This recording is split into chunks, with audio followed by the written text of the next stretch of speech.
계곡살인 사건의 피의자 이은혜와 조현수의 구속 여부가 오늘 저녁쯤에 결정이 될 것으로 보입니다. 오늘 이슈 현장에서는 이 내용을 포함해서 오늘 저녁에 열리는 검수완박 대응 평검사회의 전망까지 김민아 시사평론가 그리고 박주희 변호사와 함께 짚어보도록 하겠습니다. 어서 오십시오. 안녕하세요. 일단 계곡살인 사건 이야기부터 해보도록 하겠습니다. 3시 30분 그러니까 곧 있으면 이제 구속영장 심사가 열리는데 두 사람이 검찰 조사 사실상 거부하고 있다고 하지 않습니까? 어떤 상황인 겁니까? 지금 쭉 들으셨듯이 진술 거부를 하고 있는 건데요. 원래 16일 오전에 체포가 됐기 때문에 17일 오전부터는 이제 조사가 시작될 예정이었다 이렇게 보도가 되고 있는데 이후에 조사에 비협조적으로 지금 응하고 있고 특히 이제 변호사 선임의 권리를 주장을 하면서 변호사가 선임되기 전까지는 이제 수사에 협조를 안 하겠다라는 취지로 지금 주장을 하고 있다는 겁니다. 그런데 그렇게 주장을 하고 있다면 변호사를 이제 선임하기 위한 노력이나 이런 것들이 또 이루어져야 되지 않겠습니까? 근데 사선 변호인을 지금까지 이제 선임을 안 한 그런 상황이기 때문에 예. 그래서 이 지금 법원에서는 국선 변호인을 지금 붙인 그런 상황이라고 하거든요. 그래서 이게 좀 순수하게 어떤 변호인을 선임한 권리라는 어떤 근본적인 어떤 자신의 권리를 그냥 주장하는 것인지 아니면 뭐 다른 의도가 있는 것인지 여러 가지 해석들이 분분한 상황입니다. 예, 사실은 이해를 하기 어려운 부분이 두 사람이 지난주에 자수를 했는데 그렇다면 조사에서 좀 적극적으로 말을 해야 할 것 같은데 비협조적인 태도를 보이고 있단 말이죠. 이렇게 조사를 거부하는 이유는 좀 변호사께서는 어떻게 해석하고 계십니까? 네, 제가 보기에는 지금 이 두 사람은 검찰과 이제 수싸움을 좀 벌이고 있는 것 같은데요. 지금 이 두 사람의 혐의는 단순히 살인죄 말고도 보험 사기도 있고요. 혐의점이 여러 개입니다. 그리고 지금 미처 검찰이 밝혀내지 못한 여죄도 충분히 있을 수 있는 가능성이 있고요. 근데 이들은 수사 중에 잠적을 했기 때문에 지금 검찰이 어느 정도까지 수사가 진행이 됐고 어느 정도의 증거를 수집했는지 본인들은 파악을 못하고 있을 겁니다. 예. 그래서 이러한 상황에서 섣불리 진술을 하면 본인들한테 불리한 진술을 할 수도 있고 또는 본인들이 미처 밝히지 못한 여죄까지도 진술할 수 있다라고 생각을 하는 것 같습니다. 네. 그래서 수사를 하면서 그러니까 조사를 받으면서 검찰이 어디까지 수사를 했는지 그거를 좀 파악을 해보려고 하는 좀 속셈인 것 같고요. 조사를 응하면서 도저히 본인들이 발뺌할 수 없을 정도로까지 이제 검찰이 수사가 됐다라고 했을 때 그제서야 진술을 하거나 아니면 범죄 혐의를 아마 인정을 할 것 같습니다. 예. 그런데 또 체포 당시에 이은혜 씨가 경찰에게 알려줬던 층과 다른 층에 있었고 또 지금 진술 거부까지 하다 보니까 자수한 배경이 뭐고 그럼 애초에 이걸 자수라고 볼 수 있나 이런 의견도 있는 것 같고요. 이 부분은 좀 어떻게 판단하시는지요? 네, 그 형법 52조에는 자수를 한 경우에는 형을 감경할 수 있다 이렇게 규정이 되어 있습니다. 그런데 예. 이게 감경이 필수적인 게 아니라요. 판사가 봐서 감경을 할 수가 있는 겁니다.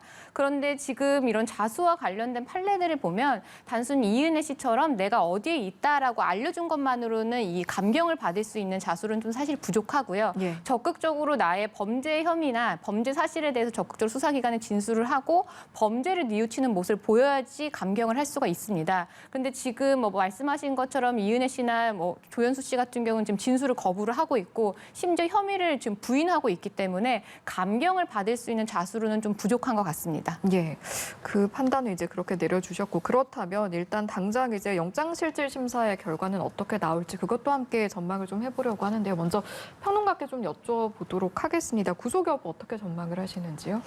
제가 법 전문가는 아니기 때문에 확실히 이렇다라고 말하기는 어렵겠습니다만 그동안에 이제 여러 가지 전례나 이런 것들을 고려할 때 구속영장 발부 여부를 이제 좀 판단하기 위해서는 증거인멸의 우려가 있는가 그리고 도주의 우려가 있는가 이런 것들을 중점적으로 보게 되지 않습니까? 지금 범행의 경우에는 뭐 거의 확실하게 이제 있는 것으로 파악이 되기 때문에 근데 증거인멸이나 도주 우려 같은 경우에는 상당하다고 보이는 게 실제로 그동안 도주를 해왔던 거고요. 그리고 이 도주하는 과정에서 누가 조력을 했는가? 예를 들면 이렇게 돌아다니면서 다른 사람의 이름으로 된 신용카드를 사용해서 그동안 이제 어떤 이 필요한 경비나 이런 것들을 충당했다고 하는데 이런 것들을 볼 때 또 공범이나 이런 부분이 더 있을 수도 있는 거 아니겠습니까? 그래서 이런 것까지 고려를 하면은 공범하고 입을 맞춰서 남아있는 여죄나 이런 것들을 이제 증거인멸이나 이런 것들을 또 할 수 있는 것이기 때문에 저는 구속은 충분히 이제 뭐 이루어질 수 있는 그런 사안이 아닌가라고 생각을 합니다. 예, 구속의 가능성이 높다라고 말씀을 해주셨고요. 네, 지금 언론에 나온 것만 봐도 그 나온 증거들만 봐도 혐의를 소명하는 데는 충분한 것 같습니다. 그리고 말씀 잘해주셨지만 이들 같은 경우는 수사를 받던 중에 4개월 정도 잠적을 했어요. 이건 누가 봐도 굉장히 도주 우려가 높다라고 보이고요. 혐의도 소명이 됐고 도주 우려도 있기 때문에 형사소송법에서 정한 구속사유에는 굉장히 명백히 적용이 되는 사례입니다. 그래서 특별한 사정이 없으면 구속영장이 발부되지 않을까 그렇게 생각이 됩니다. 예, 알겠습니다. 저녁쯤이면 또 결과를 알 수 있을 것 같으니까요. 그때 또 저희 연합뉴스TV에서 속보로 바로 전해드릴 수 있을 것 같습니다. 다음 주제로 넘어가 보겠습니다. 이달 초에 부산대에서 조민 씨의 의전원 입학 취소 결정을 내렸었는데 그 이후에 또 이제 조민 씨가 이어서 집행정지 신청을 냈고 여기에 대해서 어제 일부 결정이 또 받아들여졌습니다. 어떤 내용인지부터 저희가 정리하고 들어갈까요? 그러니까 조민 씨가 부산대 의전원에 이제 입학을 했는데 이때 이제 제출한 서류 중에 표창장이라든지 이런 것들이 이제 허위, 위조가 됐기 때문에 허위다라는 판결이 있었죠. 그래서 그것을 근거로 해서 부산대가 입학을 취소한 그런 상황입니다. 근데 조민 씨는 이런 이제 입학 취소 결정이 부당하다. 이게 어떤 표창장을 제출한 것이 어떤 당락에 큰 영향을 미치는 그런 사안은 아니었다고 생각을 하기 때문에 네. 이 부당한 결정에 대해서 취소를 해달라라는 소송을 내면서 동시에 이 취소 결정한 것에 대한 효력을 정지시켜달라라는 집행정지 신청을 같이 낸 것이죠. 그래서 이것에 대해서 법원이 판단을 한 건데요. 이게 본안 소송대로 진행이 되더라도 이 집행정지 신청에 대해서는 먼저 판단을 할 때는 두 가지를 보통 이제 비교를 하는 것으로 알고 있습니다. 첫 번째는 이 개인에게 첫 번째는 이 내용이 결국 이 법적인 다툼의 여지가 있어서 본안 소송 결과에 따라서 이제 갈릴 수 있는 그러한 부분이 있는가를 먼저 보는 거고요. 예. 두 번째로 이 집행정지 신청에 대해서 이것으로 인해서 지금 이제 이루어진 이제 이 처분에 의해서 개인이 되돌리기 어려운 그러한 피해를 입는 것인가를 봐서 예. 이 피해가 어느 정도 되는가를 보고 그다음에 이 집행정지 신청을 인용할 경우에 개인의 어떤 권리나 이런 것들이 일부 구제되겠지만 공공복리에 영향을 줄 수가 있지 않습니까? 그래서 그런 것들에 어떤 영향이 있는가를 비교 평가하는 이런 방식으로 이제 판단을 하게 되는데 예. 일단 되돌리기 힘든 피해로는 입학 자격이 박탈이 될 경우에 조민 씨는 그러면 의사 면허라든가 이런 것들이 취소가 되고 앞으로의 어떤 인생이나 이런 것에 상당한 타격이 있기 때문에 그런 부분에서 되돌리기 힘든 피해는 명백하다라고 일단 봤습니다. 다만 이것과 비교해서 공공복리에 미치는 영향이 만약에 집행정지 신청 인용했을 때 더 크다, 부정적인 영향이 더 크다라고 봤으면은 아마 인용은 안 했을 텐데 이 조민 씨의 지금 당장의 어떤 조민 씨에 대한 이제 입학 취소 처분을 집행정지 시키는 것만으로는 공공복리에 미치는 영향은 거의 없다라고 판단했기 때문에 그래서 이제 집행정지 신청을 인용을 했다라는 거고요. 예. 다만 이렇게 집행정지 신청을 인용함으로써 일단 입학 취소 처분의 효력이 중단되긴 했지만 결과적으로 마지막에 어떻게 될 것인가는 결국 본질적으로는 본안 소송에서 판단이 갈리는 것이기 때문에 그 점까지 포함해서 이 내용을 들여다봐야 되겠습니다. 네, 그렇겠네요. 이제 본안 소송 1심이 선고가 되고 그 이후 30일까지는 졸업생 신분을 유지하게 되는 건데 또 현재 보건복지부가 진행 중인 의사 면허 취소 절차도 있기 때문에 이제 이게 의미하는 바 법적인 의미에 대해서 좀 저희가 짚어봐야 할 것 같습니다. 네, 그 보건복지부가 조민 씨의 의사 면허를 취소하겠다라고 하는 건 의사 면허 취득의 전제는 의전원 졸업이거든요. 예. 근데 의전원 입학 자체가 이제 취소가 됐기 때문에 그럼 결국에는 이 취소가 됐기 때문이거든요. 그런데 지금 말씀하신 것처럼 집행정지에 나와서 지금 1심 선고 후 30일까지는 입학 취소의 효력이 일단 정지가 됩니다. 그렇기 때문에 이 면허 취소, 의사 면허 취소의 전제가 된 의전원 입학 취소의 효력이 지금 정지가 된 상황이라서 이 절차, 의사 면허를 박탈하는 절차도 결국에는 본안 소송이 나오고 결과가 나온 때까지 정지될 수밖에 없는 상황입니다. 그런데 지금 고려대도 앞서 입학 취소 처분을 내렸고 또 여기에 대해서도 조민 씨가 무효 확인 소송을 제기했잖아요. 어제 일부 인용된 결정이 고려대의 어떤 처분 결정에도 영향을 미칠 수 있는 부분이 있는 겁니까? 네, 사실 여기서 좀 오해하시면 안 되는 게 아까 그 평론가님께서도 말씀을 잘 해주셨는데 집행정지와 본안소송은 전혀 별개의 개념입니다. 예. 여기서 집행정지에 나와서 입학 취소 처분에 대한 집행정지가 나왔다라고 있다라고 해서 입학 취소 처분 자체가 부당하다라는 결론이 내린 건 아닙니다. 그래서 지금 조민 씨가 다투고 있는 거는 허위 서류를 제출을 하고 입학 서류에 허위 내용을 기재를 한 게 입학 취소를 할 수 있는 정도의 사유는 아니다 이렇게 다투고 있는 거거든요. 그래서 예. 집행정지에선 거기까지 다룬 건 아닙니다. 그냥 다만 지금 취소의 효력을 지금 했을 때와 본안 결과가 나왔을 때 취소했을 때를 비교 형량을 해서 당사자에게 얼마나 큰 손해를 미치느냐 이 부분만 다퉜기 때문에 사실 이게 입학 취소 처분에 해당이 되는지 안 되는지에 대해서는 다투지 않았습니다. 그래서 지금 이 집행정지가 인용이 됐다고 해서 본안 소송이 반드시 받아들여진다라는 말씀도 드릴 수가 없고요. 또 고려대에서 지금 고려대 입학 취소와 관련해서도 이 소송이 반드시 받아들여진다라고도 볼 수가 없습니다. 네. 그럼 보통 이제 집행정지 신청의 경우에는 이제 다투게 되는 부분이 유사하지 않는 한은 크게 이제 본안 소송과는 관련이 없다라고 보는 게 일반적인가 보죠. 네, 본안 소송과 달라질 수가 있습니다. 그때 그 윤석열 당선인의 경우에도 그 징계가 나왔을 때 집행정지는 인용이 됐었는데 예. 그 징계 결과에 있어서는 일부 징계를 나왔잖아요. 그래서 이 소송 같은 경우는 지금 입학 취소가 되면 조민 씨가 나중에 본안 소송을 해서 소송의 결과가 뒤바뀔 수도 있는데 그때 의사 면허를 회복한 것과 지금 바로 의사 면허를 일단 유지를 시키는 것과를 비교를 했을 때 의사들 같은 경우는 뭐 수련이라든지 뭐 인턴이나 레지던트 과정을 거쳐야 되잖아요. 나중에 의사 면허가 회복이 됐다고 하더라도 의사를 취득하는 사람이 그런 과정을 지키지 못했다면 나중에 큰 손해를 입기 때문에 일단 의사 면허를 유지를 시키고 본안 소송의 결과에 따라서 그때 처분을 다시 하겠다라는 겁니다. 네. 예, 알겠습니다. 이 내용도 짚어보겠습니다. 오늘 저녁에 민주당의 이른바 검수완박, 그러니까 검찰 수사권 완전 박탈 법안에 대응하기 위한 전국 평검사 회의가 열리는데 이 정도 규모와 단위로 열리는 건 19년 만이라고요. 그렇습니다. 정확하게 이제 평검사들의 대표자들이 한데 모여가지고 중요 사안에 대해서 논의를 하는 건데요. 100명이 넘는 검사들이 어쨌든 모이는 겁니다. 예. 근데 이제 일과 시간 이후에 이제 모이는 것이기 때문에 좀 오후에 그래서 모이게 되는 건데요.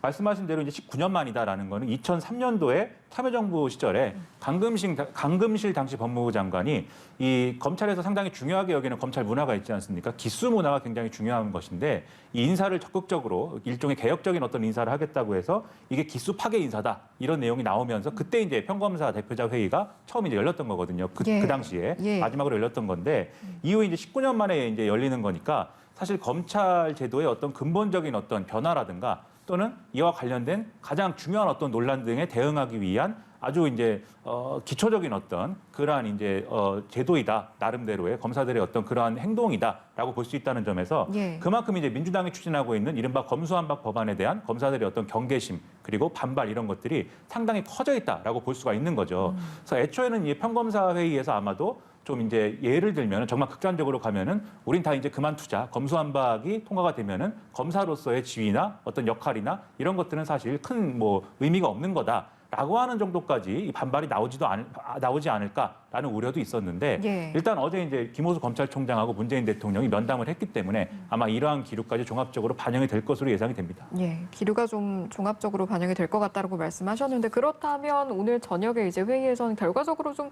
어떤 결론 쪽으로 갈피가 잡힐 것이라고 보십니까? 일단 모처럼 이제 검사들이 모인 것이니까 지금까지 상황에 대한 여러 가지 어려움이나 이런 것들을 일단 공유하는 그런 논의를 할 것 같고요. 그래서 각각 현장에서 느끼는 지금 고충들이 있을 겁니다. 그렇지 않아도 검찰이 6대 범죄 이외에는 이제 수사권을 적극적으로 이제 활용할 수가 없는 상황이기 때문에 지금 상황도 어려운데 앞으로 검수완박 되면은 사실상 이제 검사들의 할 일이 없어진다는 차원에서 그러한 논의가 있을 것이고 그러면 이제 현안에 대해서 그럼 어떻게 대응할 것이냐 이 방법을 논의를 해야 될 텐데 일단은 어제 김호수 총장하고 대통령과의 면담이 있었고 검찰이 그러면 국회를 잘 설득을 해봐라. 라는 이 결론이 나온 것이기 때문에 어떻게 설득할 것인가 민주당을 그리고 국회의장과 또 문재인 대통령을 어떻게 좀 의견 제시를 해서 마음을 좀 이렇게 돌리게 할 것이냐 뭐 이런 차원의 논의가 진행이 될 것으로 보이고요. 예. 만약에 그런 설득이 민주당의 태도를 변화시키지 못할 경우에 그럼 어떻게 대응할 것이냐 정말 다 사표를 내는 거냐 아니면 어떤 방식의 집단 행동을 하는 거냐 이런 논의가 이루어질 것으로 보이고 예. 그리고 오늘 김호수 검찰총장이 이제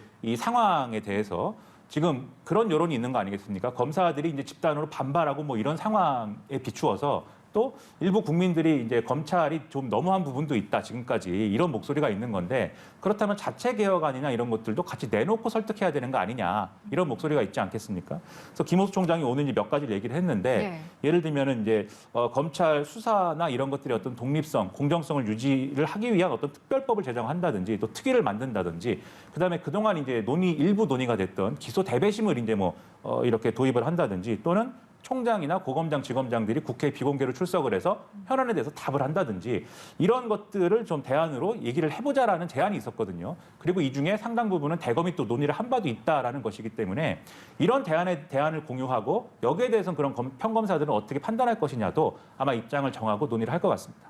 알겠습니다.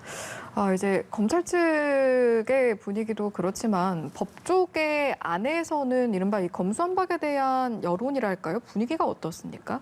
네, 사실 얼마 전에 대한변호사협회에서도 이 부분에 대해서 성명서를 발표를 했고요. 각 지방변호사회에서도 검수완박에 대해서 성명서를 발표를 했습니다. 사실 가장 검찰이라든지 아니면 법원에 대해서 밀접하게 관련을 하고 업무를 하는 게 사실 변호사들이거든요. 네. 변호사 같은 경우는 경찰과 검찰 모두 이제 출입을 하고 그렇죠. 직접적으로 일을 하기 때문에 네. 더 민감하게 받아들일 수밖에 없습니다. 그래서 근데 사실 일선에서 이 검찰의 불공정성이라든지 검찰의 수사에 대한 신뢰도가 없다라는 것도 변호사들도 굉장히 충분히 이해를 하고 있습니다. 근데 다만 수사 역량을 비교를 했을 때는 사실 지금 6대 범죄 말고도 굉장히 복잡한 범죄라든지 아니면 까다로운 범죄들이 있는데 검경수사권 조정이 있고 나서 변호사들이 느끼는 고충은 고소나 고발 자체가 굉장히 진척이 늦어진다라든지 아니면 수사 결과가 굉장히 미흡하다라는 거를 사실 굉장히 피부로 느끼고 있습니다. 그래서 검찰 개혁도 충분히 있어야 되고 쇄신도 있어야 되지만 이렇게 급진적인 부분, 국민들한테 이런